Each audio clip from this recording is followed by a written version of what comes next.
I'm wondering how his death has changed you. Well, it's put pressure to kind of up my game. So a vacuum is being left in the Senate. When they write the history of the Senate, John will be in the first paragraph.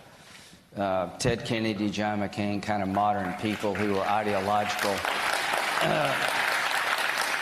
opponents but could find ways to move things forward. On our side, he was the keeper of the flame for the Reagan view. We make history. We are not run over by it. America's values are our strongest asset, not our military. Count me in. You got Marco, you got Sullivan, you got a new generation, sort of McCainiacs coming up.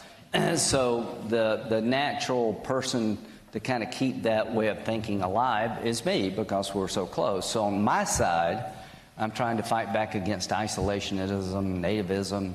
You know, if you leave them alone, they'll leave you alone. It won't work. Senator Lindsey Graham says he is best positioned to carry the mantle of John McCain.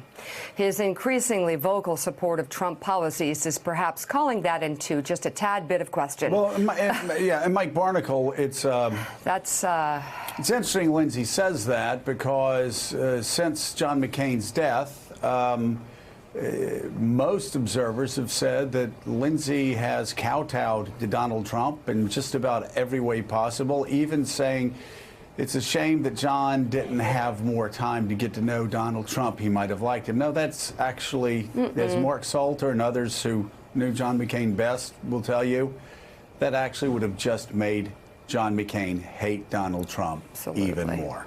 You know what was interesting watching that clip, Joe? Jeffrey Goldberg, our friend, one of the nicest, smartest people you'll ever come across, very polite, dignified, sat there listening to Lindsey talking about John McCain and McCainiacs and McCain's role in life, and toward the end of that answer, Jeffrey is just staring at the floor as if to say, you know, I can't believe what I'm hearing from him.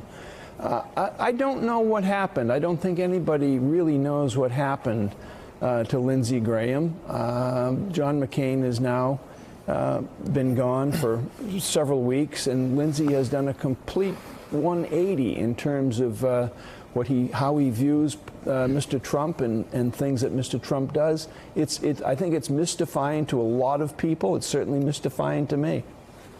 Well, I tell you what, if Lindsey Graham decided, instead of sucking up to Donald Trump, if he decided to carry the mantle of John McCain forward, he said, along with Marco Rubio and others, well, that would be great. That would be great not only for Lindsey Graham, it would be great for the people of South Carolina who he represents. It would be great for this country, and it would be great for the world. It would be great for those alliances, Mika, that people like John McCain and your father spent their entire lifetime trying to preserve and trying to make the United States a beacon against totalitarianism and authoritarianism across the globe.